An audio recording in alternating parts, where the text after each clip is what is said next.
there has been a continuous migration of people across the Irish Sea between the islands of Ireland and Great Britain. Over the centuries, the tide has varied in response to political, economic and social factors, but has predominantly flowed from Ireland to Britain. In the 1950s, 40,000 left Ireland each year to come to Britain. The Irish economy faced difficulties, and from the 1850s many emigrated and the population continued to fall into the 20th century. In the Caribbean there was a similar lack of work opportunities as there was in Ireland. Many young people answered Britain's call for labour in order to rebuild the country after the Second World War. They came to work in the factories, in construction, for the NHS and the transport network. Caribbean migration to Britain has been documented from the 18th century, when small communities of freed slaves came to work in areas like London, Cardiff and Liverpool. From 1948 to 1970, almost 500,000 people left the Caribbean for a new life in Britain. These migrants were known as the Windrush generation.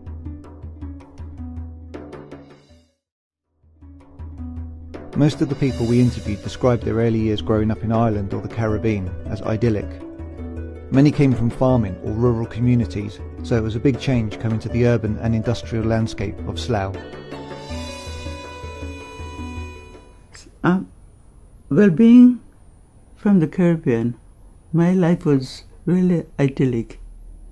I had a wonderful childhood. I had 7 siblings, my mum and dad, and we had a wonderful childhood. My mum was a very, very nice person. My dad spent a lot of time away because at that time there was not many jobs, and he went away to work and would come back periodically. My life was comfortable. We weren't rich, but we weren't sort of destitute or anything like that. My father used to cultivate, he used to plant provision and things like that. And my mother, hard-working person, worked hard in the mountains. We used to produce a lot of vegetables. We had a lot of livestock. We had plenty of goats, we had plenty of chicken, we had plenty of pigs, we had donkeys, and we had mules as well. There was no money around, that was the problem. No jobs or no money. So my dad was building a house back there, so I decided we gave him a hand for a few months, and then we decided I'd head for England. And that's what I done. I came over here on 13th of September 1970. It was hazardous in Ireland. There was just no work, and what there was always touch and go, and the money was just rubbish. It was hard. There wasn't many jobs around, but I worked in a carpet factory, in making the ex-minister carpets.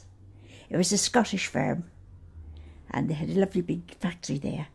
But then it went on 3 days a week. I worked for the Irish Glass Bottle Company in a quarry they had in County Meath. They were excavating white stone to harden the glass in the bottles. And before that, they got them stones from abroad, but when the war broke out, they couldn't get them. So they had to buy this quarry in County Meath and quarry the white stone for to harden the bottles. And when the war was over, it went back to normal. That place got closed down. Life was tough, hard. We didn't have a lot of money in them days. You didn't get paid a lot of money in them days. 5 shillings a week for a full week, and ½ a crown for 3 days a week. But when I went 3 days a week then, we came over here to England. There was not a lot of jobs in Anguilla. You could either go into nursing, and there was only one hospital there, so they could only have so many nurses, or teachers, and they had enough teachers in the country for the school. So about 10 of us, young people, decided that we would like to come to Britain. And at that time, Enoch Powell was down there encouraging people to come to the mother country. So 10 of us left, boarded the Ascania, and we came here.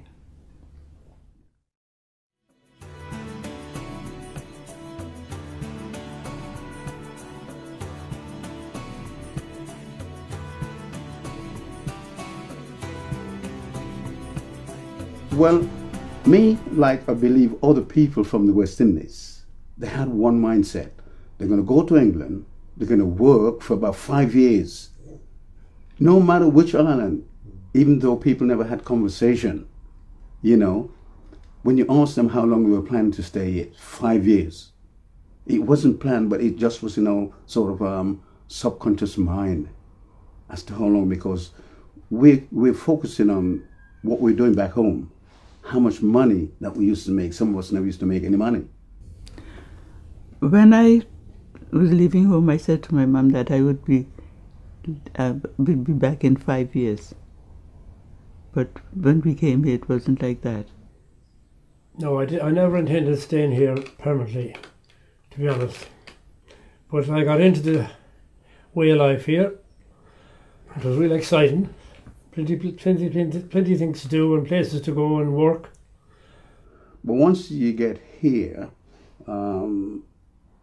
you start to plant a seed, and you know, you nurture the seed and start growing, and that seed begins to multiply, which means you started putting your roots down here.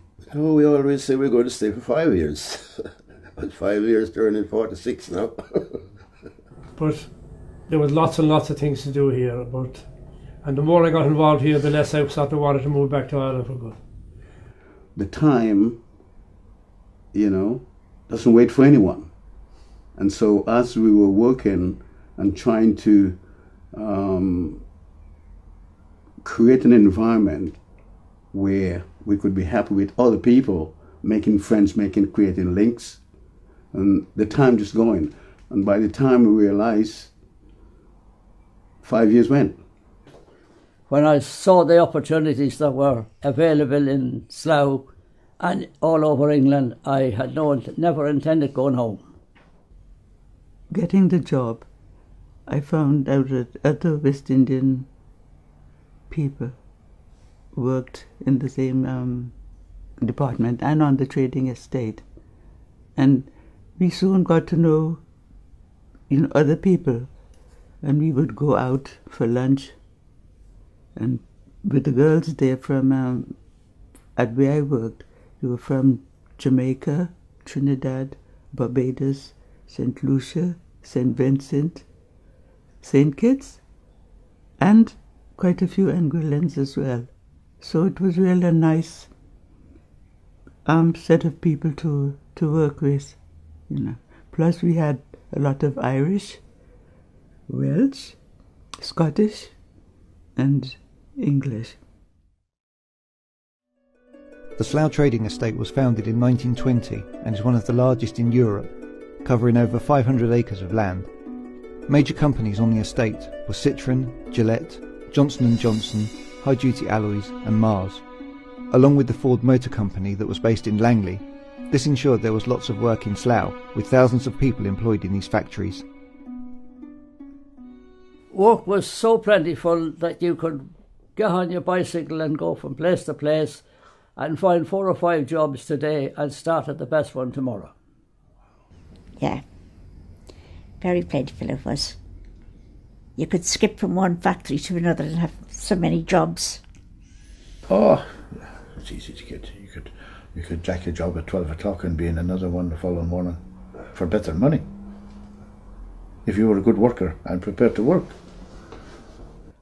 At that time on the trading estate, you'd go around, you'd see them having the signs up in the factory, no vacancies or vacancies. You know, and you'd go in and they would say, well, sorry, we don't have any vacancies or what. But there was this lady, and she knew I was here, and she got me the job where she worked. So, as I said, 2 weeks after I came here, I got a job and went to work there. I stayed there for about 9 months, I think. And then I left and I got a job at Satchwell Controlled and started there in September. And I stayed there from 1963 to 1982. So that was about nearly 20 years, 19 years. When I came to Slough, that was the early 70s, they were building the big reservoir in Datchet, which you can see now today from your aeroplane if you're flying in or out to Ireland. But there were hundreds of people working on that job. There was no problem there with work. There was work and the money wasn't the best, but that went up as we got older. But there was all types of work. But I worked in the building, the construction.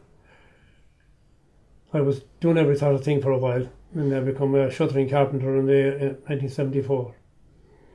I'd done that until I retired a couple of years ago, 65 years old. My first job was freight bumper. Just repairing old bumpers and bring them back to new. I spent 3 years, I think, there. And after that I went to Ford's Motor Company. And I spent 10 years at Ford's, making vans. And after that 10 years I went to Gaff, another paper industry. That's where I worked for nearly 21 years there. You had a lot of people working in Ford's, and quite a lot working in the trading estate, various buildings going on, a lot of Irish, a lot of Caribbean people that worked in Ford's. I knew quite a few of them actually.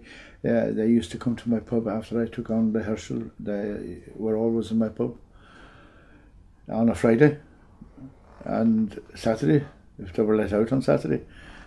Work for me, once I left school, was easy enough. I worked in Slough High Street as a salesman, trainee salesman to begin with, the salesman in the furniture shop in Slough Isaacs, and left that after a couple of years and went to work on the buildings, really.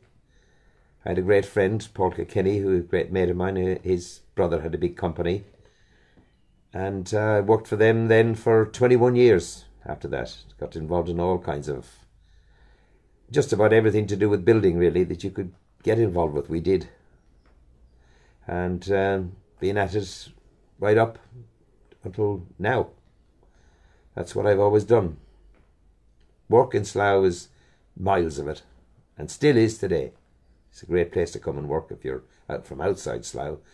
People want to come to Slough and work because it's there. We've got a big trading estate, the biggest in Europe, one of the biggest anyway. So why wouldn't they come here and find work? But life was good, to be honest with you. There was work everywhere. You'd never be out of work. You could jack in today and start tomorrow. All you had to do was to mention the work in the pub, and if the right person was there, you could start the next day. The money wasn't great, but it wasn't bad a lot, but it was a lot better than back in the west of Ireland anyway. My pub was the hub then, the Herschel Arms. You went there for employment, for accommodation, and to be entertained. But if you went into the Herschel without a job or accommodation, 90% sure of coming out with both, The migrants came with a desire to work, but they also brought their culture with them.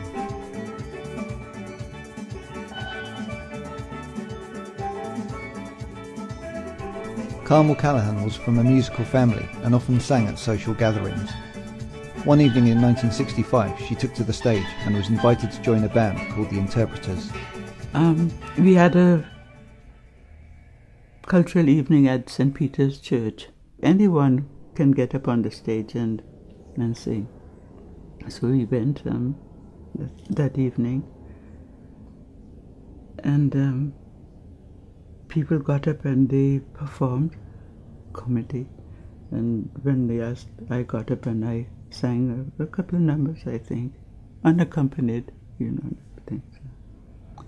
And there was a band or group in the audience that I didn't know anything about them at the time. But when the evening finished, they approached me and asked me, they said they liked what I did and would I be interested in joining this band? So I said, well, he says, we like your voice, we'd like you to join. I said, okay, I'll give it a go. It was Claude Richardson, Evan Gams, Joe Fenton, and Jim Chambers. And they made up the group. Claude was on drums, Evan on guitar, Jim on bass, and Joe on rhythm guitar. So we did a few numbers and everything went well. Then we played all over the place.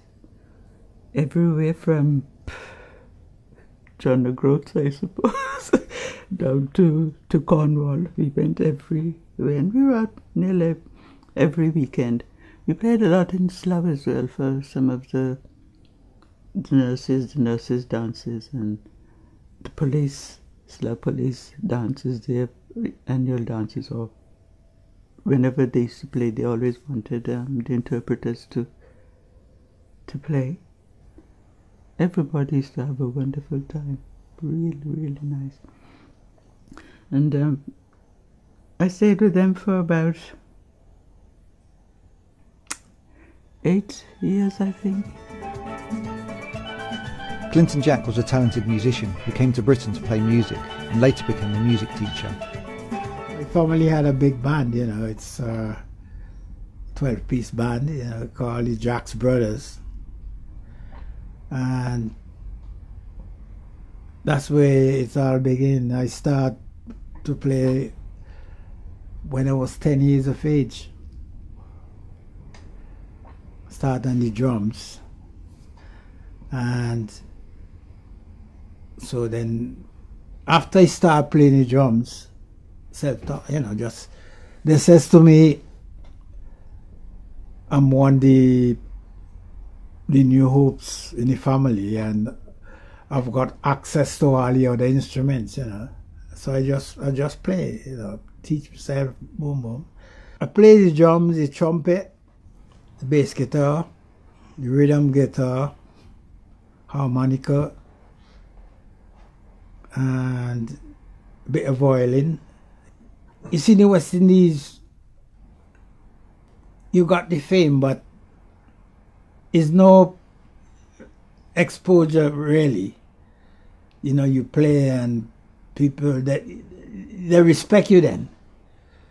But financially, it's not good, But still, we used to do it for fun, And lots of my mates then went to Canada and America. My real good musician mates. Because you had the Macintosh. That was a family band as well. You had the So-So. And there was the 3 main family in St. Vincent, And loads of them, they went out. So I said, well, I got to make a move as well.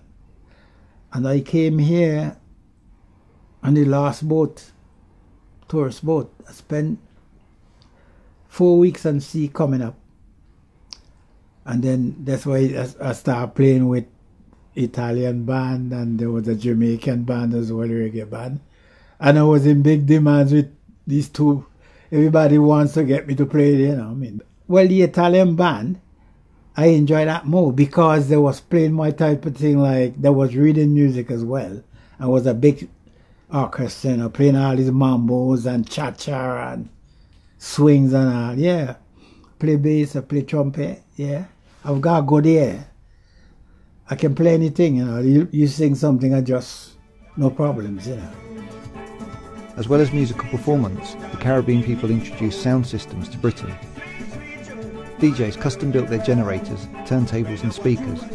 These were first seen in Jamaican street parties in the 1940s. William Hilton was an electrician by trade, so built his own sound system.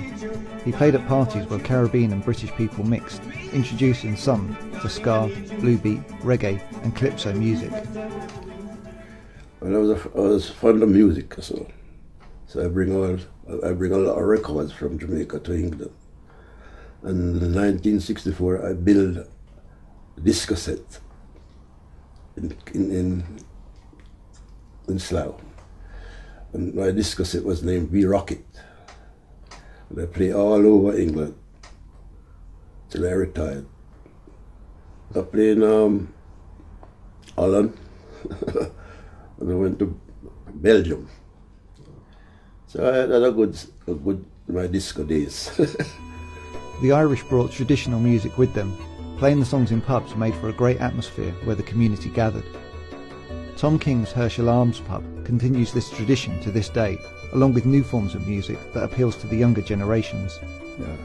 I later developed a big on the traditional Irish music, and all music in fact, actually, jazz, middle of the road music and traditional Irish, and that made my pub enormously busy for a good many years. I ran sessions, traditional Irish sessions every Monday night for 18 years, and ran rock and pop music on the Friday and Saturday night for 15. We have taught quite a bit of music, all music. We're not tunnel visioned in that. We've taught a lot of music in the Herschel Arms. I provide the tutors. We have the spoken word. We have poetry, which older customers coming back after 35, 40 years, and they're going, "Oh, Tom, poetry, where did you get it, And it goes, well, it just came, If you wait long enough, most things do come to you, But we do poetry, we do readings, and serious interest. And it's not just, mostly it's young people, which I'm enormously satisfied about, I just hope that we can carry on with the music and putting into the community which we have already done so over the years, but more so to the younger people and to the less advantaged people, After the Interpreters dissolved, Carmen found herself in a new band called the Tropic Isles Steel Band. I knew most of the boys in the band, so I went with them. And we got on famously, So I joined up with them. And then the work was even more extensive. We went everywhere you could think of, We played a lot at all the London hotels and so. We used to have fabulous times there. We played for the Jewish community, for the bar mitzvahs. We played for the police again. We went to France. We went to Portugal. We went there for their carnival and had a wonderful, wonderful time over there. And when we got there, they had never seen the steel band before. The steel band is a noisy band. And they kept, in the break time, they kept coming up and said, "Where's the music? Where's the sound coming from? Have you got microphones under the band?" He said, "No, everything is." And actually said, "What? We can't believe that, such a beautiful sound is coming from these bands and so." And they really did like the steel band. I think it was the first time they'd ever seen or heard the music. And they all wanted to know, "Where are you based?" We said, in England. No. He said, yes. He said, they thought we were an American group, because we usually see the black American groups singing or playing, but they never believed that Britain had black people. So he said, yes, we're based in Britain. And then we went to France for twice, but once was for the French Creole people.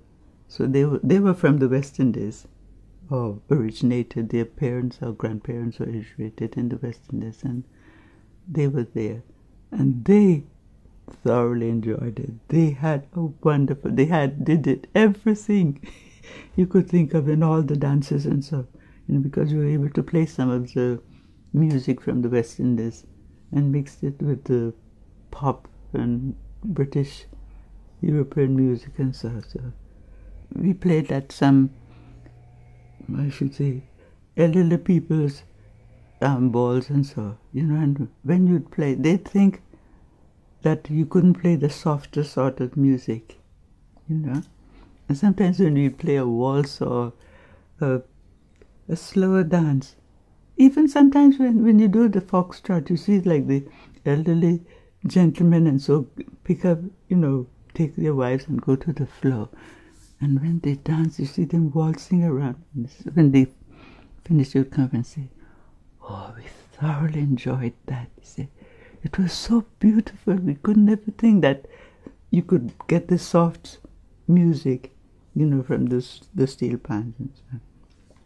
It was a nice time, I think, to have that sort of music, because a lot of the Americans were coming on stream with their music. We had soul and everything, but we did our share of that as well. We were like a variety band, you could say, because we did a bit of everything to suit everybody. It was probably the best years of my life. I thoroughly enjoyed everything. Every time we got out there, it was good. We never had any people saying, "Oh, we don't like that," or anything like that. Everybody was pleased, satisfied they had a good night. And when we finished, they say, "More, more." So it was probably the best years of my life, I would think, barring my children. I started a steel band as well. And there were many steel bands around, so the work was there, yeah, we used to do lots of English basses and all whatnot, And we played for quite a while. In the 60s, work was quite plenty. It was good work, Clinton Jack taught steel pan music to children at Henry Floyd Grammar School in Aylesbury, and was commended by Princess Anne for his work teaching music to offenders in prisons. She says, "I enjoy your work, And how I really get to teach in the prisons, Southern Arts.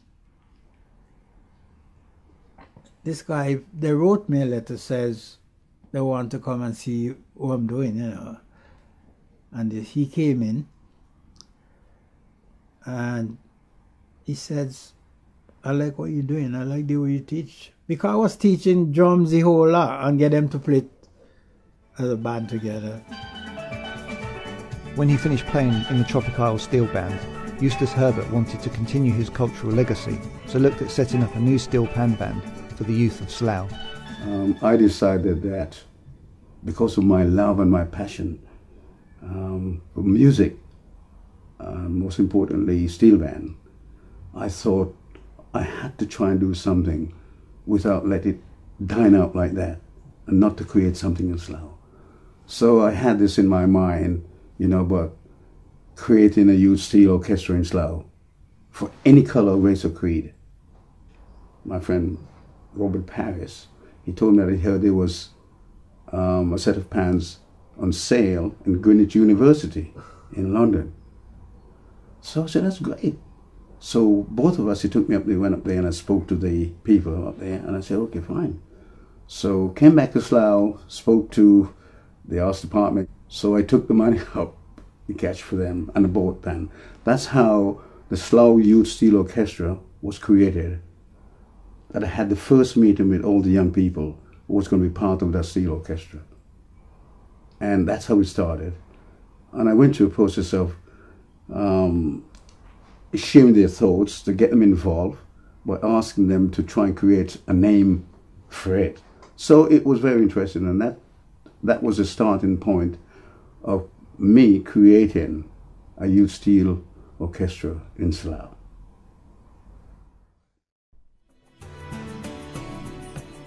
As well as music, the new arrivals to Britain also brought their sporting traditions with them. For the Irish, this was playing Gaelic football and hurling. When I played in Croke Park for County Meath Minors in 1949, and then of course I came to England after that, and I played for the St. Mael's Gaelic football team here in Slough. It was a very strong team, and we won the double in 1954, the London Championship and the Cup. And then I played for played Gaelic football in Slough until I was 38. And I played soccer for Ivor Village. Well, I suppose when I came to Slough, I brought traditions with me. I didn't even know I was bringing them with me. I played Gaelic football, hurling, sang Irish folk songs, and I just brought a part of where I come from with me to Slough, to be honest. I suppose what I brought was my Irishness, my sort of heritage, my being involved in. We had a fantastic hurling team here in Slough, which I was involved with, the St. Mel's, the Gaelic football, and then we had a great soccer team, Slough Celtic, we were called in the early days, and we were founder members of that, and then went on to be the Irish club at Slough, took over when that kind of dissolved after quite a few years, but we had a great football team, great hurling team. Then we had our music, singing and dancing, and we had a wonderful amateur dramatics group called SID, Slough Irish Drama, which was a really good group, and we done really well with it for quite a few years. After he finished playing cricket, Eustace became involved in coaching athletes, with the value system he learned growing up in St Kitts shaping his coaching philosophy. I got involved with athletics because two of my children, the last two, Emma Herbert and Julie Herbert, when we were going to school, after a while, the coaching secretary, who is Mr. John Hatch, is now down the West Country, he said, would you like to help us coaching? Because there used to be a lot of young people and never had a lot of coaches there at the time.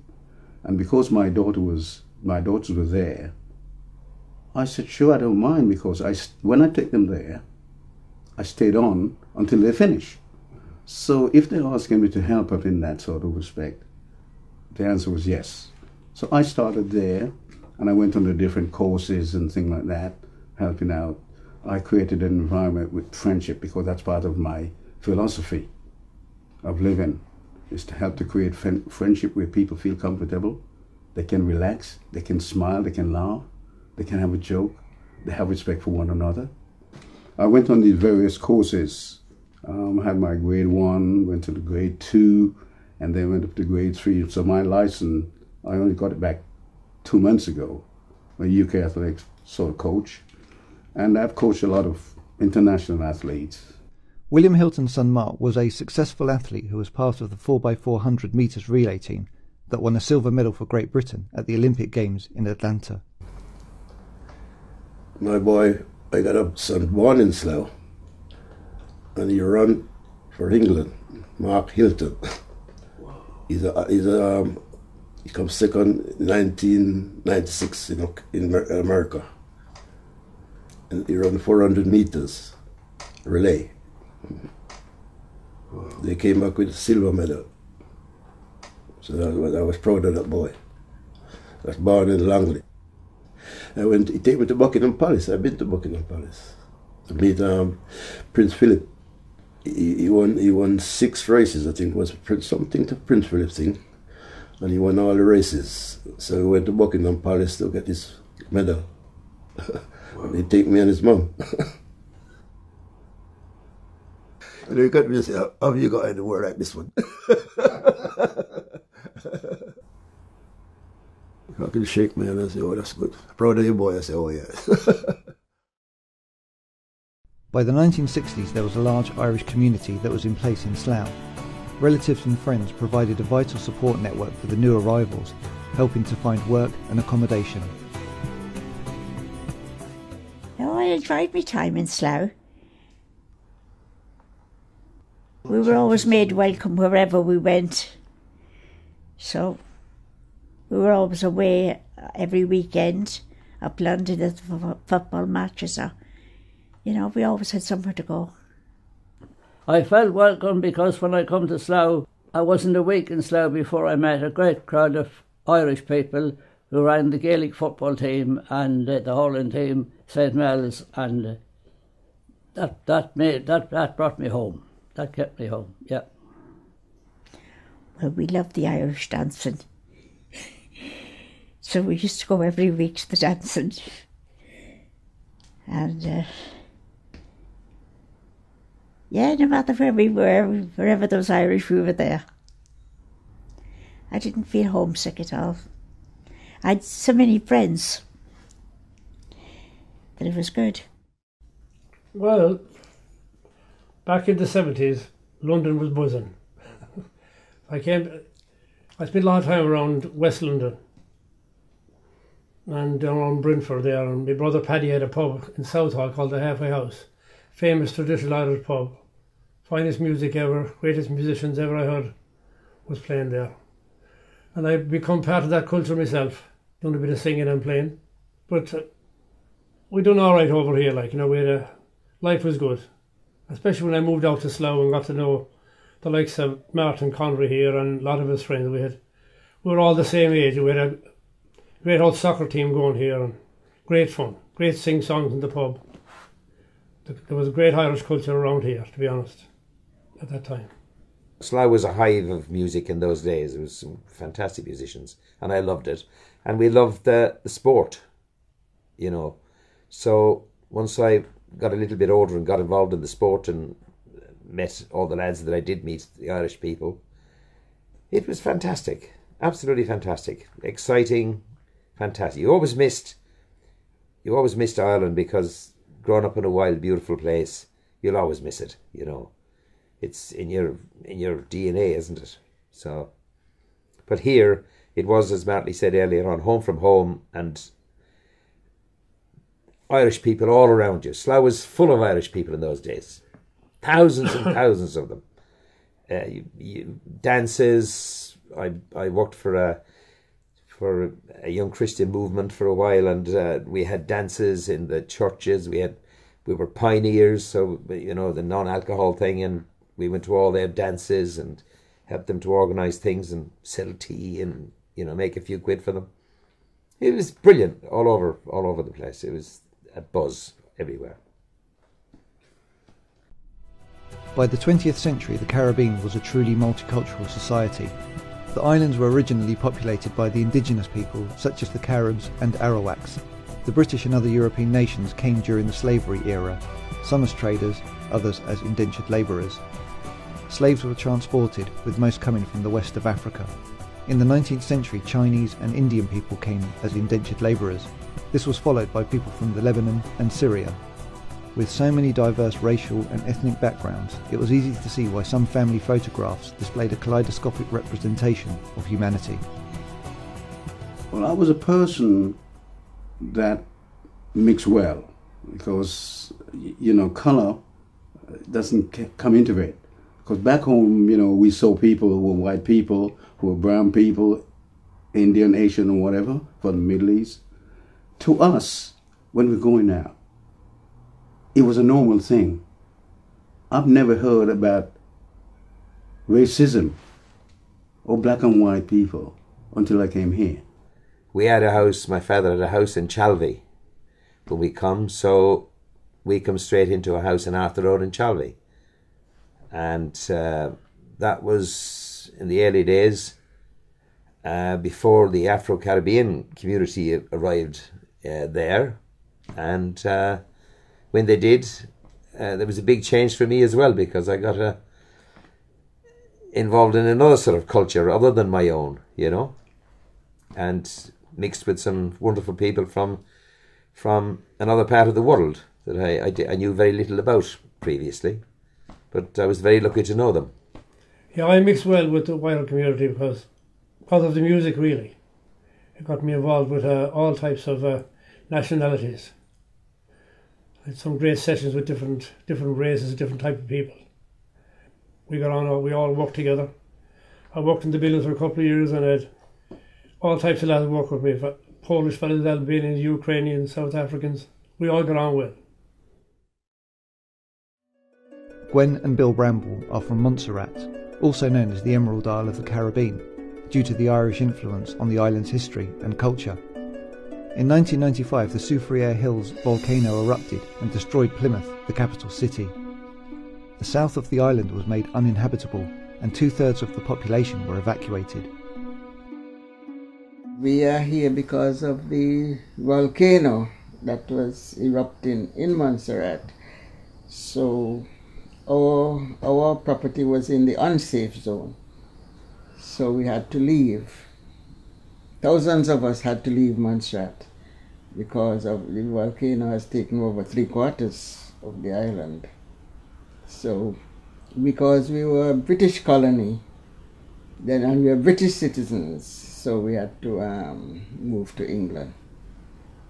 We came in 2001, but the volcano started in 1995. And it's ongoing up to now, but some people are still living in Montserrat, but they're living just on a small part in the north. But yes, so we came to Slough because my parents were here. My family was here, so that's why we ended up in Slough. Life in Montserrat for us was not bad. We enjoyed living in Montserrat. I particularly liked the fact that every morning there was at least 3 minutes of rain, and the place was most wonderful, most beautiful. Montserrat was a nice place. I have all the good and all the wonder to speak of Montserrat. Yes, Montserrat people, everybody that come to Montserrat find that the people are very friendly. And they take to you, you know, they talk with you, and everybody say hello, everybody know each other, everybody know everybody, you know. I am aware of the history of Montserrat. I'm aware of what Cromwell did and the deportation of many Irish out to the Caribbean and to Montserrat in particular, and the establishment of the colony there. We're pretty well aware of what happened. Outside of Ireland, the largest St Patrick's Day celebrations are held in Montserrat, where a week-long festival takes place. Well, they make it a week, but the main thing is the 17th. That day, they do a lot of things on that day. That they race from Plymouth to St. Patrick's and things like that. And it's a festival day. They set up stalls around, and so people on the street. Yeah, it's a festival day. It's a happy, people. It's a holiday. The Irish connection extends to other parts of the Caribbean, as many indentured labourers and plantation owners settled the islands from the 17th century onwards. Eustace Herbert has researched his roots. In St. Kitts, there's a village which is west of Barstow, the capital, and they call it Irish Town. And I believe, and through what I've learned and history, that's where the Irish people had their community, because, they say birds of fine feather flock together. It's like any nationality. When they met their friends and families go on and join them. So that place was a place named Irish Town. It's a wonderful place. And saying that, obviously they had a lake would think it's a Nevis because there are places in Nevis that they worked on the road because, you know, they're brilliant, hard-working people, and they went there to work. And so my niece in New York, she told me, or she should be, I wasn't mindful of it until a couple of years ago when we started talking, when she said, "Uncle, my mother's great-grandfather is Irish."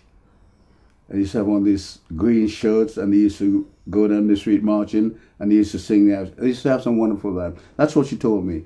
I personally hadn't that experience, but that's what she shared with me. And as she said, you know, that's why I knew that my great-great-great-grandfather is an Irishman from Ireland.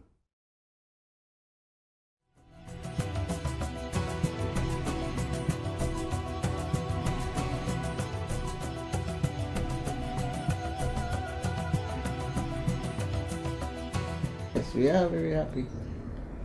We are very happy in Slough. I wouldn't change it. I wouldn't go anywhere else. But Slough has been fantastic for me, which is what we're here to talk about. And I love it.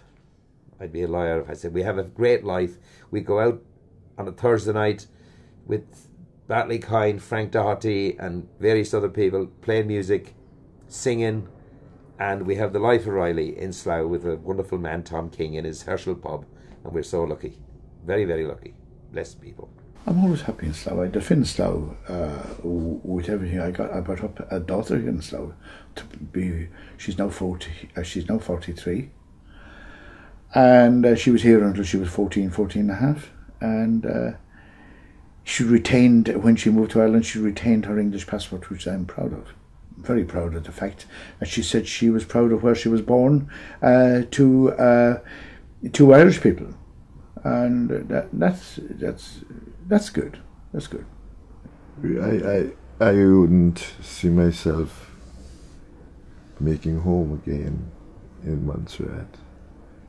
I have been too spoiled by the expanse of Britain. Yes. And the variety available for me in Britain.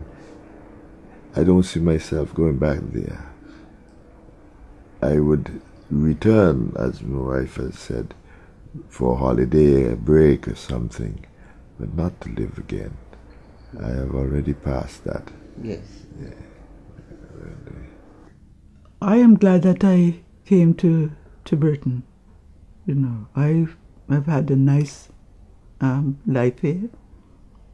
I met my husband, I've got my children here, and it's good that I can help. I could have helped from my family back home when I came here. The volcano eruption caused us to leave Montserrat, but it is for good.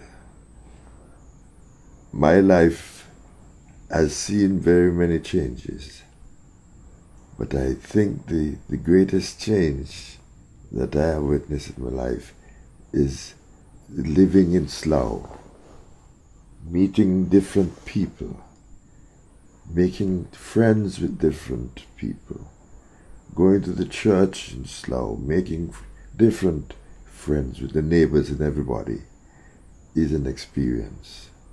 I never thought that I would have come to a place and just fit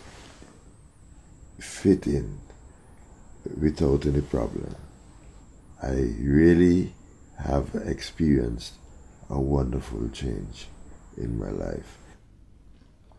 All in all, I am pleased that I'm glad that I came. I had a good life, and everything worked out well. I was happy, I am happy, and that's all I can ask.